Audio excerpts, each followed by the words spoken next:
वक्रतुण्ड महाकाय सूर्यकोटि समप्रभ निर्विघ्नं कुरु मे देव सर्वकार्येषु सर्वदा। नमस्कार, दिनेश कुमार माली, कक्षा द्वादश, विषय गणित, अध्याय 5 सारणिक पूर्ण हुई। अध्याय 5 जिसमें हम व्युत्क्रम अवयव और रैखिक समीकरण के बारे में अध्ययन करेंगे।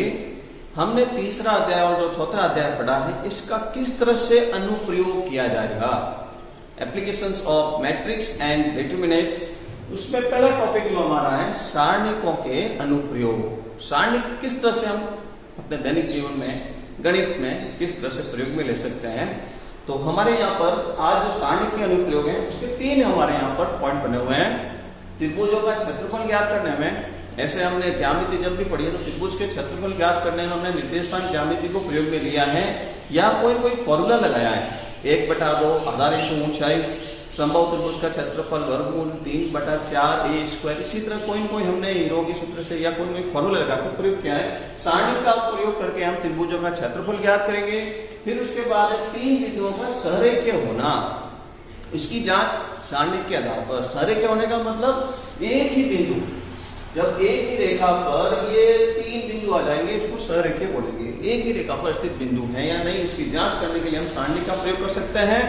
और तीसरा जो है 2 बिंदुओं से गुजरने वाली रेखा का समीकरण। हमने 11वीं कक्षा में एक फॉर्मूला जो बनाया था इस तरह से, y माइनस y1 बराबर m कोष्ठक x माइनस x1।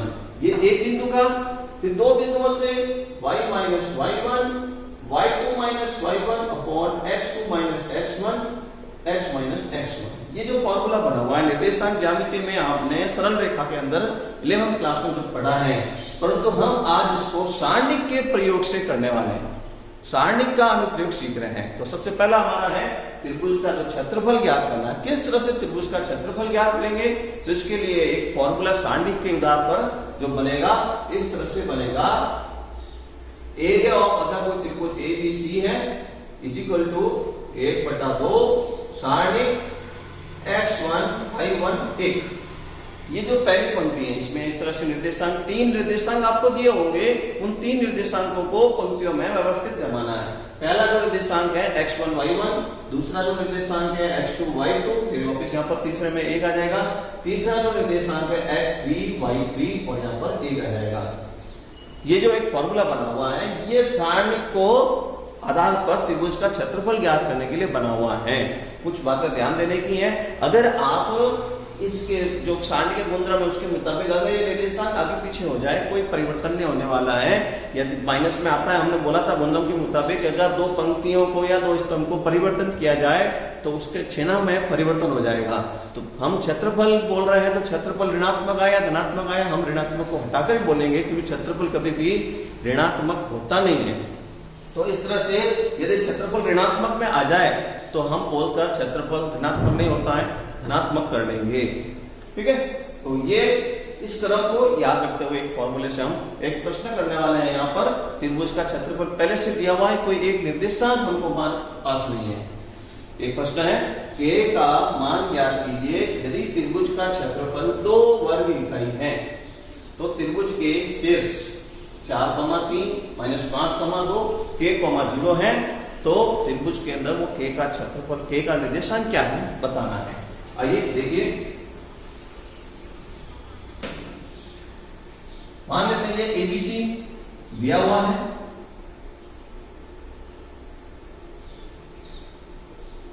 इसके निर्देशांक मान लेते हैं A दिया हुआ है 4,3, B दिया हुआ है -5,2 और C जो दिया हुआ है k 0 निर्देशांक के रूप में दिया हुआ है।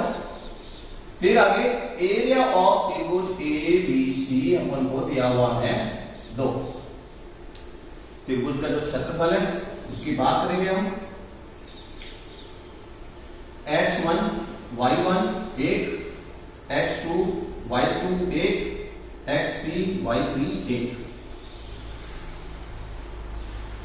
तो हमको क्षेत्रफल दिया हुआ पहले से, क्षेत्रफल ज्ञात करना नहीं, हम उसकी जगह 2 लिखने वाले हैं। और याद रखें कि क्षेत्रफल पहले से दिया हुआ है, तो क्षेत्रफल प्लस और माइनस में हो सकता है। यहाँ पर निर्देशांक ज्ञात कर रहे हैं, इसलिए जो भी क्षेत्रफल दिया हुआ है उसके आगे प्लस और माइनस दोनों लिखकर हम k का निर्देशांक ज्ञात करेंगे, क्योंकि आंसर सारणी का मान धनात्मक ऋणात्मक आ सकता है। क्षेत्रफल ज्ञात करने के लिए माइनस हटा देंगे, परंतु k का निर्देशांक रखना है, इसलिए प्लस माइनस लिखकर आप आंसर निकालेंगे। तो अब आगे इनमें सबके निर्देशांक में लिख रहा हूं 4 3 1 -5 2 1 k 0 1 बराबर में यहां पर प्लस माइनस 2, यहां पर बराबर है, बराबर में प्लस माइनस 2। अब इसको सरल करना है। R1 के विस्तार से सारणी को मैं हल कर रहा हूं। R1 के विस्तार से सबसे पहले 4 R1 है, पहली पंक्ति 4 उप सारणी बनाया जाएगा। पहली पंक्ति पहला हिस्सा हटा दिया जाए, 2 1 0 1, इधर माइनस ही आएगा, माइनस का 3। पहली पंक्ति 1 2, दूसरा स्तंभ माइनस का 5 1 k 1। पहली पंक्ति तीसरा स्तंभ को हटाया जाए, 1 शेष रचना माइनस का 5 2 0 और बराबर में पुनः वापिस प्लस माइनस 2 लिखा जाए। 1/2 आगे और लिखना है, 1/2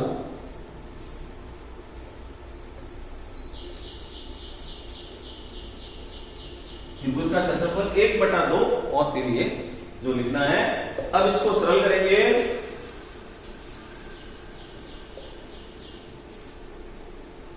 1/2 सबसे पहले सारणी को हल करेंगे। 2 एकम 2 2 माइनस 0, मुख्य विकर्ण माइनस पिछला विकर्ण। पहले मुख्य विकर्ण का गुणा किया जाए, फिर पिछले विकर्ण का गुणा किया जाए, ये हर जगह क्रम ध्यान रखेंगे। -3 मुख्य विकर्ण -5 k × 1 माइनस लगाकर k माइनस का 0 प्लस 1 लिखकर मुख्य विकर्ण का गुणनफल 0 और माइनस का 2k कोष्टक बंद करके प्लस माइनस 2। यहां से 2 अगर हटा दिया जाए तो ये 2 दूनी 4 बोलेंगे हम, यहाँ पर प्लस माइनस का 4 हो जाएगा और अंदर की तरफ उसको जो भी है हल करते हैं। 4 दूनी 8 माइनस के गुणा करके प्लस के 15 और प्लस का 3k माइनस का 2k और यहां पर प्लस माइनस 4, ये बटे 2 यहां से इधर ले आए। 3k में से 2k कम कर रहे हैं तो प्लस का k हो गया, प्लस माइनस 4 15 और 8 23 को भेज दिया हमने यहां पर पक्षांतरण करके माइनस का 23 2 आंसर निकालने वाले हैं। प्लस लेने पर k बराबर प्लस का 4 माइनस 2 उत्तर निकालने वाले हैं। प्लस लेने पर तो k बराबर प्लस 4 माइनस का 23 तो k बराबर माइनस का 19। माइनस लेने पर तो k का मान माइनस लेके हम उत्तर निकाले, प्लस माइनस में से यहाँ पर माइनस का 4 और माइनस का 23 तो k बराबर माइनस का 27। इस प्रकार से हमने 2 आंसर निकाले यहाँ पर, k बराबर -19 व -27, ये इसका आंसर है। k का निर्देशांक हमने ज्ञात किया है। क्षेत्रफल दिया हुआ है और आपको कोई 3 निर्देशांक में से किसी का निर्देशांक ज्ञात करना हो तो आप ध्यान रखेंगे कि क्षेत्रफल को प्लस माइनस कहकर आप k के 2 आंसर निकालेंगे। क्षेत्रफल ज्ञात करना है और क्षेत्रफल यदि ऋणात्मक आ जाता है तो उसको, यदि त्रिभुज का क्षेत्रफल है तो ऋणात्मक होगा नहीं, ऋणात्मक हटाकर धनात्मक वर्ग इकाई बोलकर आंसर लिखें। दूसरा हमारा टॉपिक जो है 3 बिंदुओं के सहरेखीय होने की जांच हम करने वाले हैं। हमारे सामने 3 बिंदु निर्देशांक में दिए होंगे, उन 3 बिंदु निर्देशांक को सहरेखीय की जांच करनी है। सहरेखीय की जांच होने का मतलब कि एक ही रेखा पर 3 बिंदु स्थित हो। एक ही रेखा पर यदि 3 बिंदु स्थित हैं तो वह सहरेखीय कहलाते हैं। तो यदि आप ये 3 बिंदु बना दिए जाएं, ये 3 बिंदु एक ही रेखा पर स्थित हैं A B C, तो आप बोलेंगे इससे त्रिभुज बनेगा नहीं, अर्थात त्रिभुज का क्षेत्रफल जो होगा वो 0 वर्ग इकाई। तो हम सारणी का अनुप्रयोग पढ़ रहे हैं, बाकी और भी ऐसे अन्य विधियां हैं, पर हम सारणी का अनुप्रयोग पढ़ रहे हैं तो सारणी की बात करेंगे। तो त्रिभुज का भी हमने क्षेत्रफल जो बोला था उसके मुताबिक 1/2 x1 y1 1, x2 y2 1, x3 y3 1, ये त्रिभुज का क्षेत्रफल हो गया। तो हम बोल रहे हैं त्रिभुज का क्षेत्रफल 0 होगा, 1/2 यहां भेज देते हैं, तो ये x1 y1 1, x2 y2 1, x3 y3 1, ये सारणिक और ये 2 इधर आकर 0 बन गया। तो ये सररेखा की शर्त हुई। इस आधार पर आप त्रिभुज कोई भी 3 बिंदु दिए हुए हैं सररेखा की जांच कर सकते हैं। तो हम एक और इसका एक प्रश्न करने वाले हैं। देखिए हमारे सामने 3 बिंदु दिए हुए हैं और हम उसको सररेखा सिद्ध करने वाले हैं। BC कॉमा ए कोष्ठक में लिखा हुआ है B प्लस C, फिर कोष्ठक बंद, दूसरा CA कोष्ठक में लिखा हुआ है B, कोष्ठक में है छोटे कोष्ठक में C प्लस A, ये दूसरा निर्देशांक है। तीसरा निर्देशांक में लिखा हुआ है वह AB और कोष्ठक में लिखा हुआ है C, कोष्ठक में है A प्लस B। सिद्ध कीजिए कि तीनों बिंदु सहरेखीय हैं। ये हमारा दूसरा टॉपिक आज कर रहे हैं, सारणी के अनुप्रयोग से बिंदुओं का सहरेखीय होना। तो सहरेखीय होने के लिए अभी हमने बात की, ये इसकी शर्त है। सहरेखीय 3 बिंदुओं का सहरेखीय होने की शर्त, ये 3 बिंदुओं के सहरेखीय होने की शर्त है। वही त्रिभुज का क्षेत्रफल 0 लिखकर भी आप इसको डायरेक्ट कर देंगे तो भी यही होगा। 1/2 हमने हटाकर यहाँ 0 कर दिया है। तो अब इसमें निर्देशांकों के मान रखते हैं। तो इनमें निर्देशांकों के मान रख रहा हूं मैं। x1 y1 पहला निर्देशांक हमेशा x का होता है, दूसरा y का होता है। तो कॉमा से पहले जो है b c, दूसरा में y की जगह y1 में a कोष्ठक b प्लस c, और तीसरा जो है पंक्ति का अवयव एक ही है। x2 y2 का मान रख रहा हूं मैं। x2 है c a b c plus a, और यहाँ पर a ही। x3 में लिखा हुआ है a b, और यहाँ पर C कोष्ठक में लिखा हुआ है A प्लस B और 1। अब हमको सिद्ध करना है, तो इसलिए हम बराबर 0 नहीं लिखेंगे, हम बराबर 0 लाएंगे। ठीक है ना, हम बराबर 0 लाएंगे। तो हम इस डेल सारणी का मान 0 लाने वाले हैं। इसको हमने डेल मान लिया, डेल मानकर काम कर रहे हैं। तो अब इस सारणी को हल करेंगे। पहले ब्रैकेट हटा रहा हूं मैं, BC ब्रैकेट हटा रहा हूं, A का गुणा हो गया AB प्लस AC और 1, CA BC प्लस AB और 1 गुणा कर रहे हैं AB AC प्लस BC और 1। अब इस सारणी को हल करना है।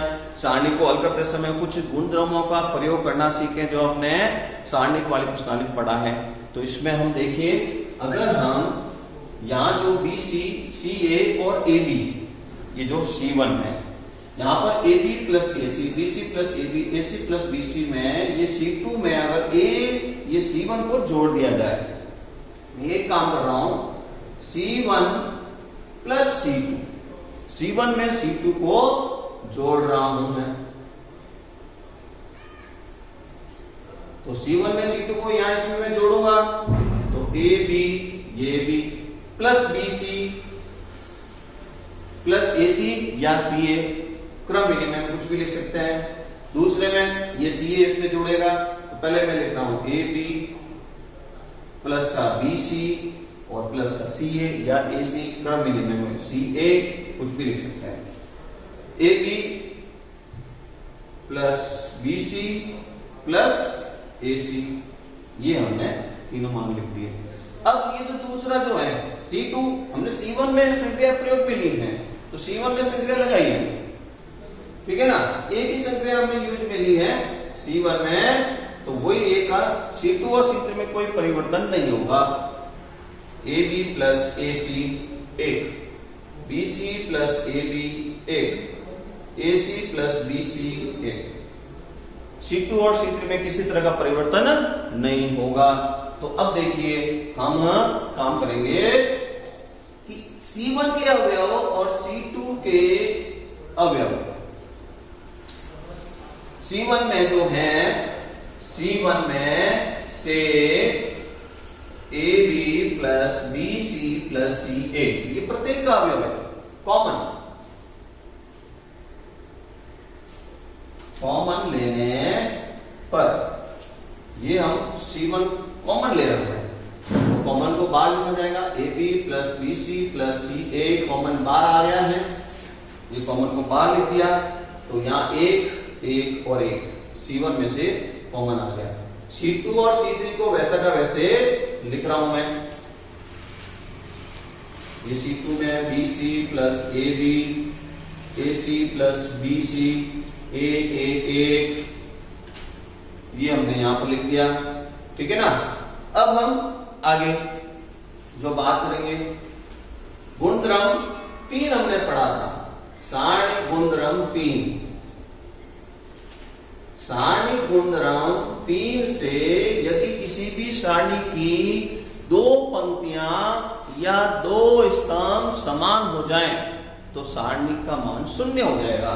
तो यहां पर C1 के प्रत्येक अवयव 1 1 1 हैं, C3 स्तंभ नंबर 3 के भी प्रत्येक अवयव 1 1 1। C1 C3 ये स्तंभ के संकेत है ऊपर से नीचे अवयवों को दर्शाते हुए। तो C1 और C3 के अवयव के मान समान हो गया, अतः जो हमने डेल माना था, इस डेल सारणी का जो मान है वो 0 हो गया।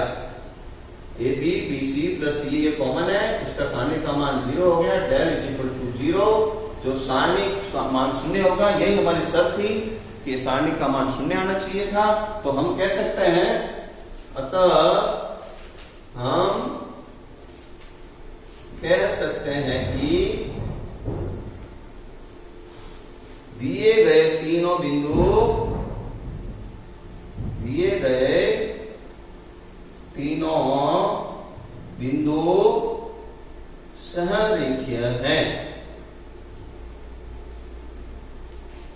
3 बिंदु सहरेखीय होने की जांच ये। इससे भी के का मान ज्ञात करने का प्रश्न बन सकता है, तो आप के का मान प्लस माइनस लिखकर ज्ञात कर सकते हैं। समझते हुए लिखो।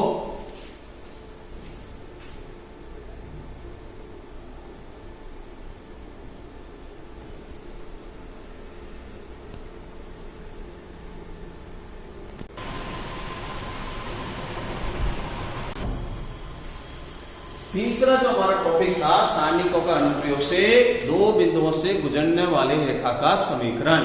निर्देशांक ज्यामिति के सूत्र से भी इसको ज्ञात किया जा सकता है। सारणिक का अनुप्रयोग से किस तरह से ज्ञात करेंगे वो हम सीखेंगे। तो हमारे सामने एक प्रश्न है, सारणिक के प्रयोग से 2 बिंदु दिए हुए 3,1 और 9,3 से गुजरने वाली रेखा का समीकरण ज्ञात कीजिए। तो रेखा के समीकरण का फॉर्मूला हम इस तरह से प्रयोग में लेंगे, रेखा का समीकरण,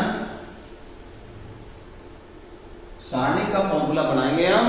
पहले लिखा जाएगा पहली पंक्ति में x, y और a, तीसरा स्तंभ 1 1 1 जो त्रिभुज के क्षेत्रफल में था वही लिखा जाएगा। x y यहां पहली पंक्ति में ही लिखा जाए, दूसरी पंक्ति में x1 y1 और 1 जो प्रश्न में दिया हुआ है x1 और y1, वो पहला निर्देशांक यहां लिखा जाएगा। तीसरी पंक्ति में x2 y2 और 1, ये जो हमारे यहां बना हुआ है ये उसके रेखा का समीकरण के लिए फॉर्मूला है। बराबर में आप 0 लिख सकते हैं क्योंकि दोनों बिंदु सहरेखीय हैं, और भी इसके पर स्थित बिंदु बहुत सारे हैं, वो सब सहरेखीय हैं।